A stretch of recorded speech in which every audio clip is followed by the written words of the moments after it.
can hear it coming our way. It's them boys, and they're back for Let's Hear It for the Boys. I'm Alex.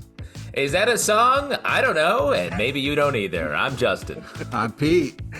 Very close to lyrics. We're going to be talking about Gen V, Season 1, Episode 6, Jumanji. Look, full disclosure Jumanji! Here. I feel it coming, and I was going to do I hear it coming, but then I couldn't remember what the actual lyrics were, and I panicked at the last second. So thanks for calling me out on that. Oh, I truly wasn't even calling you out. I assumed you were doing some esoteric song I never heard of, but I feel like I've been hit in the nuts with a bat every hour on the hour by what you just did to me, Justin. But if you haven't checked out Jumanji, the latest episode of Gen V on Prime Video, please do. We're going to spoil it. But the broad overview here is after the revelation that Cate is the one who's been mind-wiping everybody. We get a ton of her backstory when pretty much the rest of the cast, including Dusty, gets trapped inside of Cate's mind. They go through her mindscape. We get a big cameo here by Jensen Ackles as Soldier Boy. And at the end of the episode, our Guardians of Godolkin are all together and ready to take the fight to the woods. Unfortunately, we kind of finally find out what Dean Shetty is up to, which is creating a virus to destroy all supes. So, spoilers. Big stuff going down in this episode. I'm sorry. I did say spoilers. he said spoilers. I don't remember that part. It was part of his song, I think. I feel spoilers. I feel. Anyway, and yes, so that's where the episode ends. A big thing there. I'll say this up front. For the shortest episode of the show so far, 37 minutes, I think, including credits, they packed a ton in there. Oh, man, did they? Yeah. Truly. And a lot of huge emotional moments. A lot of good stuff in here. Yeah. Well, how should we do this? Because it is like I think we could probably like walk through the episode bit by bit, because we start off with this great shot of Cate giving Emma her memories back. Unwiping. I loved Emma's reaction here. I know, Pete, you said this before, but I love Emma more every episode. How are you feeling on the Emma love, Pete? Yeah, this is great. Also, it's nice to see her kind of helping out with Muppet Guy a lot, so that's been huge. But yeah, her reaction. Or do you mean Jim Henson? Do you mean Jim Henson or Sam? Sam. Nah. So yeah, I just think that like her reaction when she kind of gets her memories back was fantastic. I mean, when she's dropping the C word here, but I also just think that like, you can't even imagine to find out that your friend's been kind of like doing this to you the whole time, you know? Well, let's actually jump into that, because that's the big theme and idea of the episode, particularly when it comes to Andre, and I'm curious to get your guys' take on it.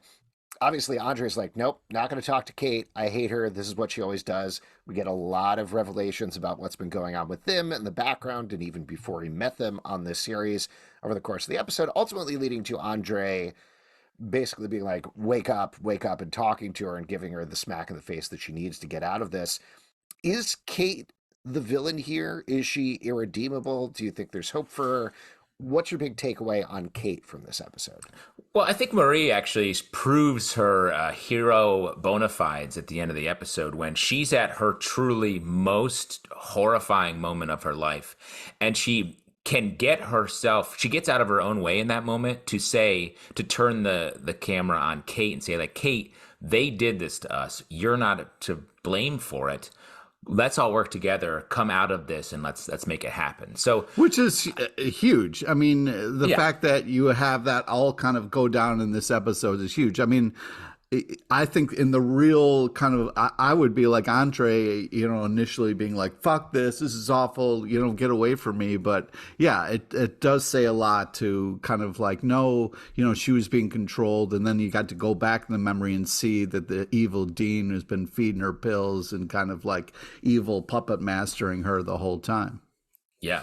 I mean, I feel watching this episode just made me really regret wiping your memory, Pete, from the incident, and like that made me worried for the time when eventually I woke up in that. How many times did you do that? Because that might explain a lot. Too many.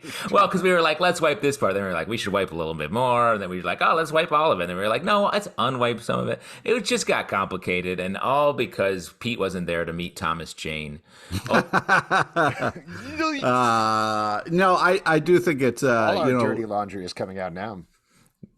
Mind wiping people is not cool. You know what I mean? There's a lot of things that people do to each other, and that's up there on the list. But I do think that like it really was, because you see characters go through stuff on a TV show, and you want them to kind of make the evolved, better decision, and it happens here, which was great. And there's a ton of crazy things that kind of happen.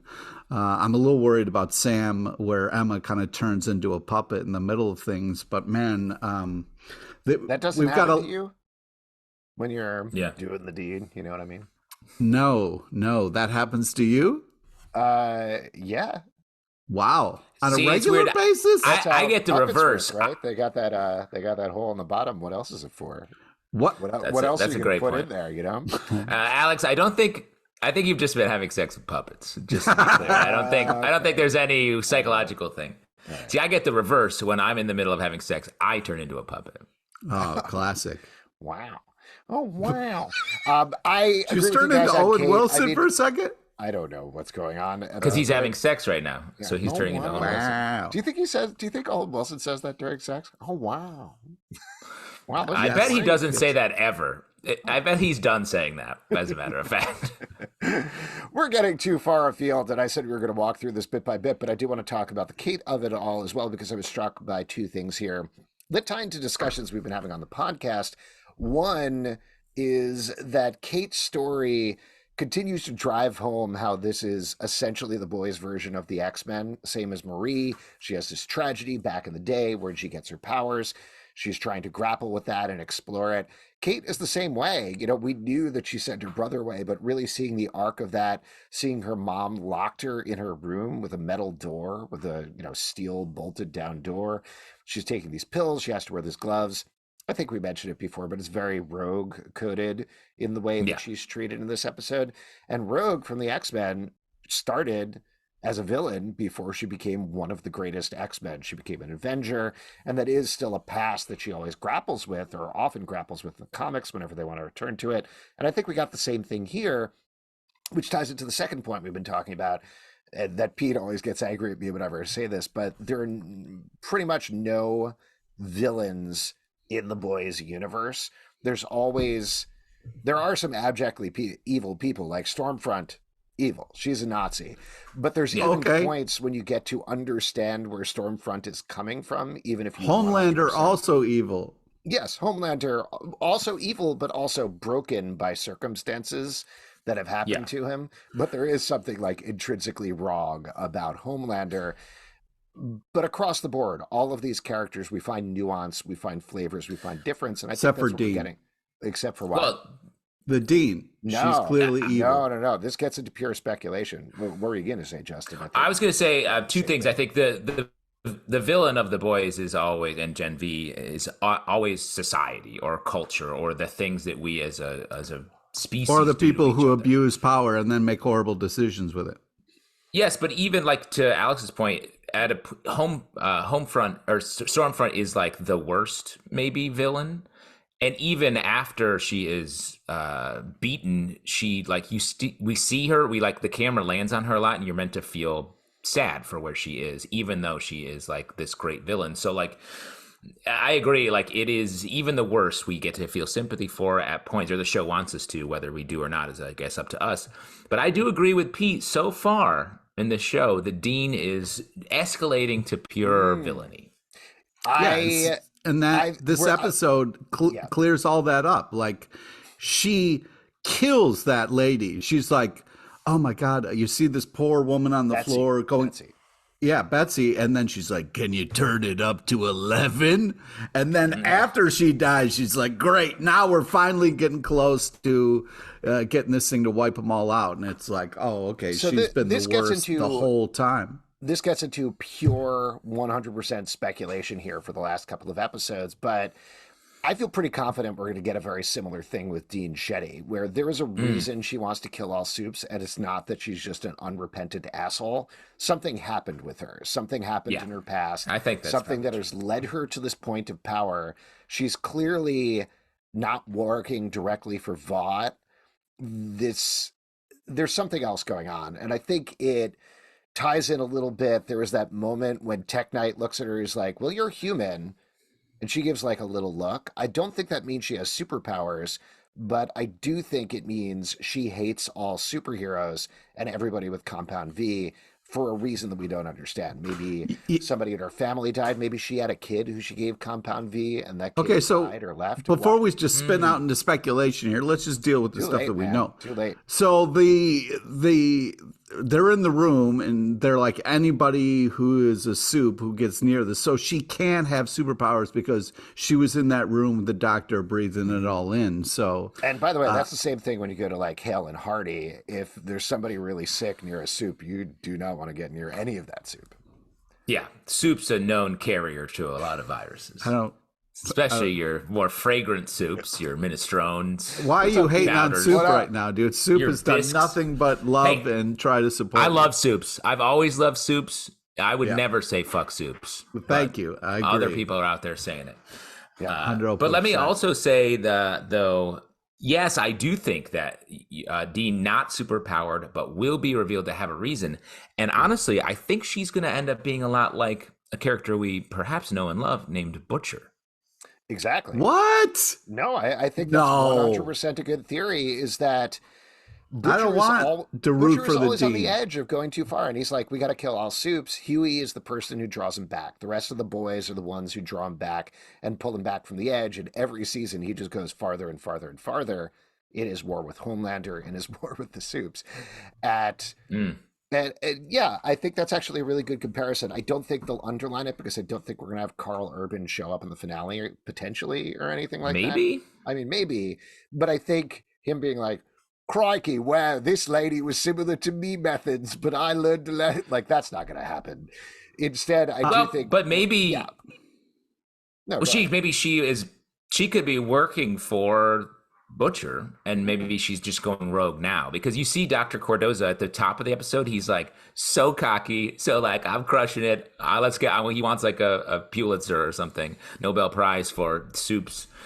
And then at the end, he's like, I fucked up. Normally, this is a journalism award, but we're going to give it for infectious disease. But he writes a great article about it, maybe, for the New York Magazine. And then at the end, he's like, I fucked up. I don't know. Oh, God, what do we do here? Like, great turnabout for Cardosa. So let's kind of reel this in a little bit, go back to the episode. I feel like I was dreading going through the Marie door because I was like, oh God, I don't want to go back to that bathroom again. Like, I was like, okay, we're going to do the old, we spend time in your mind and see your dark secrets. Then we'll go over here and see your dark secrets, which I think was a really cool way to kind of get backstory in a unique kind of way for the show. So I was like, oh, this is a fun idea. I'm excited to see this explore. But then she was like, I know that door. And I was like, oh, I know that door too. I don't want to go back in there. Well, could I ask you a question about this just in terms of the logic of the episode? So over the course of it, they're in, not Marie's head, they're in Cate's head. And right. We find that we find out about Cate's backstory, like we've been talking about. We walk through it sort of in a very logical progression until we get to the classroom at Godolkin University where Cate first meets Luke, at which point this dream Luke, this memory Luke, turns to Andre and starts talking to Andre, which is when we get freaky. Very freaky. We get these shots of overtime Andre and Cate hooking up behind Luke's back. They've been doing it for years at this point, probably, very different than what we thought was happening a couple of episodes back, which seemed to be them bonding over their lost friend / boyfriend. Instead, it's just part of a pattern of what's been happening. Yeah. This part seems to be in Andre's head. The next part seems to be in Jordan's head, and we get the two Jordans talking to each other for the first time, as it's revealed. That's how Jordan secured the TA, is by selling out Luke. And then the last part, like Pete is talking about, as we get to see inside Marie's head. I have a theory, but what do you guys think is going on here? How is this happening inside Cake's head, we're going into the other characters' heads. Because they were like passed out on the floor and they were all kind of like holding hands, jumping minds, it seemed like. Mm. What? Oh, jumping minds. Yeah. Yeah, I mean, I think Cate's powers, I mean, we're getting expansion of Marie's powers every episode. We get even a little bit more here when before they go into Cate's head, she sort of stops her from having a seizure. And then I think this is an expansion of Cate's powers to me. Like they're in her head, so she's using her powers internally, sort of touching them mentally, I guess you could say, so that she can get into their memories, and we're seeing that, and they're telling the story. Their deep, dark secrets are combining with her deep, dark secrets to show they all have deep, dark secrets, so that maybe as a defense mechanism, Cate's not so bad. Yeah, I think... But... Oh, yes, go ahead, Pete. It really, I'm also worried about the more we're learning about Andre, the more he is also becoming a real piece of shit. You do not like Andre. You don't like Andre. I don't trust him. There's something going on where I feel like, where's the other shoe going to drop? It's because you know him from a different show, the actor, and you're like, I don't trust him. He should be on another show. Yeah, he should be on so much better. This is a different guy. And it doesn't matter that Jazz St. Clair was also on that show. You just don't identify her enough with her role on Chilling Adventures of Sabrina. She's Marie front to back for you now. But you loved, oh my God, what was the name of his character on Chilling Adventures of Sabrina? I know, I was totally blanking. I was his like, cousin. It's not Constantine. It's like a funky, cool name. It was really great. Yeah.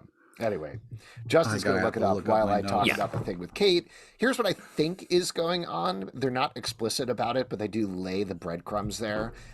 When Dean Shetty comes to visit Cate, she says that she can hear all these voices all the time. It's terrible. It's punishing. She has headaches all the time. And Dean Shetty gives her these blue pills to suppress it. And she says, thank you. That's how she's in debt to Dean Shetty. I think, like you're saying, Justin, she does actually have psychic powers, or however you want to explain it, like very Professor Xavier sensing everybody's minds. It's too much for her thing. And the blue pills suppress that thing so that she only has her push ability, and that's pretty much it. But clearly she hasn't been taking the pills, or that has relaxed during her seizure when she's convulsing. Maybe something happens when Marie not thins her blood, but slows her pulse when she is convulsing on the floor. Maybe Marie's like human aspirin. You're saying Marie's like human aspirin. Yeah, so she gets the other pills out. Did you look up the name? But whatever it is, I think that's what it is. Like, Cate's powers aren't just pushing people; they're also these psychic abilities that do create the circuits. So we are going inside other people's heads. Do you think she's going to become the Phoenix? 100%, no doubt in my mind. Dark Phoenix is coming. No, I don't think. Ambrose is his name. Ambrose. Oh my gosh. Wow. Got it. Wow. Oh. But I do like the reveal of Cate having larger powers, and the little expansion we get here within the episode makes for this team getting more and more powerful in each new episode. Mm-hmm. Now, Zelbatron, you hinted that you thought something else was going on. Do you think there's a bigger kind of like a puppet master who's doing the brain jumping with them? Do you think there was some kind of... You blipped out for a second when I explained this. It's Cate's powers are expanding. She's always had these psychic powers that she can use. But yeah, you disappeared from the stream for a second when I said that. I do want to throw something else out. We haven't really talked about Soldier Boy's appearance. So Soldier Boy shows up in Cate's brain. He explains that he was her fantasy when she was growing up. Imaginary friend. Poster of him, I believe. And she was super hot for him. And a pillow. And a pillow. And she flicked the bean is, I believe, the phrase. He uses a lot of ideas. I just got to say, crank up the Jonas Brothers. The raw dogging her pillow till she sees God was, the writing on the show is impressive. I mean, yeah. What did you think about this? What did you think about this as a return for Jensen Ackles' Soldier Boy? It's hilarious. I thought it was funny, good use of him, and it felt like, who do we want to give another day of work? And it was like, let's give it to him. So that's great. Particularly the shot of him just saying the lines, that felt like, yeah, just get him with a couple of different cameras and just let him riff lines. We'll throw some lines at him. Like the way they cut that up, that clearly was not something they wrote in advance as the script. They were just like, on the day, like, do 100 of these. Yeah, who's got one? Yeah. And like some PA in the background just kept going, and they were like, hey man, That's enough. Enough masturbation euphemisms, my man. I do want to throw something else out about this episode, and I don't know the answer to this, but I believe the original plan was not Soldier Boy, but they wanted to get one of the stars of Twilight to be in that scene. Which, to me, logically, probably not Edward Pattinson, but probably Taylor Lautner, makes a lot more sense for that. Like, Kate, you think it's easier to get Taylor than Pattinson? Maybe like a scotch. Maybe a scotch. Wow. But think about it. Like, they're I don't know who you're insulting here. Twilight. But I don't like it. No. Twilight makes a lot more sense time-wise for Cate to be like, I'm hot for this dude, and I have his poster on my wall. Then she's like, oh man, that superhero from the 1940s. Ooh-wee. Oh, I loved him. That racist guy was really great. Racist superhero from the 1940s. It's fine. I was happy to see Jensen Ackles again, but when I heard the Twilight thing, I was like, oh, okay. Logically, that makes a lot more sense for that scene than what they did there. But it was still fun. Yeah, it was fun. It was fun. I had a good time. Well, and I love that that idea is such a long shot, big swing. Like, how are they going to work that out? And the fact that it got even close enough to be in the press is very funny. Yeah. I love the effect of the burst blood vessels being the lightning that we're seeing in the woods. And I thought across the board, the effects here from the bricks coming out of the door and floating out of there to the house falling apart, really, really well done. And whoever the puppeteers are just killing it. The puppeteers? Well, let's talk the puppeteers from the actual puppets, yes. Let's talk about that for a second, because now we speculated that some of Sam's issues were maybe put in by, they were like beta testing how they were going to control supes, and this seems to be maybe part of it. My speculation is that it's a way in extreme emotional situations, either killing, being attacked, or in this case, sex, he dehumanizes the people he's with, and they become puppets in his brain. Was my read on that. It seems like it's just, if he gets stressed out, he goes to his happy place, which was like a Sesame Street type show. And it's like, that's how he deals. He just, when he's kind of stressed out or in a new situation.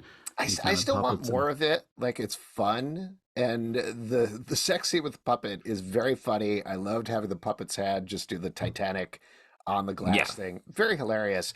But I still need more of an explanation there. Like, why puppets? Why? We'll get there. We'll get there. I think we will. But I don't know. Especially like at the end of the episode, we get the Sam-Cate confrontation, and it's Emma stops it. But that's a very tricky situation that I think is going to play a big factor in some sort of resolution to this first season. And I feel like it's not going to be great for one or more of the characters. Yeah, I'm worried about Emma and Sam, because she's going to find out her boyfriend murders people pretty easily at the drop of a hat. She knows it. She also I bet she knows that. Yeah, ear and killed him. So yeah, they're kosher. It's part of their meet cute. MEAT. Well, how are you talking about romance? How are you feeling about Jordan and Marie after the revelation that the way that Jordan became TA is by selling out Luke? It feels like there's a little bit of friction there now. Yeah, that's going to be a talk. They're going to have to talk it out. But what's great is we've already had them kind of have issues with communicating, so hopefully they can still, have a little bit of a chat to kind of like, hey, we got some new information. How are you feeling? Yeah, you got to be in the bathroom where I killed my parents. Like, how are you doing? Hey, and real quick, when we were back in that nightmare room, was she talking to younger her, or was that her sister? That was her sister, and I don't know why you keep referring to it as a nightmare room. My bathroom looks like that all the time. Wow. Yeah. I'm very scared for your children. Is that just around Halloween that you do that? Wow. I actually think the Marie revelation and then the Jordan revelation probably brings them closer together. It puts them, like Marie's philosophy of like, hey, this was done to us. We don't need to face the blame for it. Even though Jordan's is much more in the recent past and directly affects them, including especially Luke, I think it still is like, look, we know more about each other. We know each other's weaknesses and flaws. That puts us more close. And just to round up our relationships here, Cate and Andre, do you think they're going to get back together at this point, or are they done? No, I still got hope for them. Yeah, for sure. I mean, Andre was the one that was able to get through to her, even though it was kind of, he was selfishly being like, fuck you, wake the fuck up. It still was the thing that kind of got her. Well, he was angry at, her for what she, yeah. Selfishly, he didn't want to die in her head. Yeah, well, but yeah, I mean, yeah, whatever. I just think that the most selfish. I do think that they are both fucked up, so maybe they can have some common ground and kind of figure some stuff out. You know what I mean? Let's talk about two tied together big revelations that happened in this episode that we haven't really touched on yet. One of them is we pretty much find out why Luke did what he did in the first episode. He keeps finding out that they're experimenting on Sam in the woods, and every time Cate wipes his brain, and Cate explains that it's breaking him. So yeah. I think that's our explanation, right? Like, there's no more to it. The reason that he went on a rampage in the first episode, the reason he blew himself up is because Cate repeatedly broke his brain at the behest of Brink and Shetty, and he couldn't do it anymore. Is that relationships are hard. Yeah. Yeah. Okay, great. We all agree. And then the other one, what was going on with the blood? They were either taking blood from Sam and Luke or exchanging blood. I wasn't 100% clear on that, and maybe there's something I missed. I don't know either. And like, we even get, I think Cate says they were doing something to the two of them. So like, there's another twist to come here, and I think we're going to get more of an explanation of what is happening with Sam and how his powers actually work, that I think will help explain what they were, because I feel like they were trying to do something to either juice up Sam with Luke's powers or control Luke with some of Sam's issues or something like that, or do some kind of like blood test on like if their virus is working on them or anything like that. Yeah, I mean, or maybe he's a blood boy.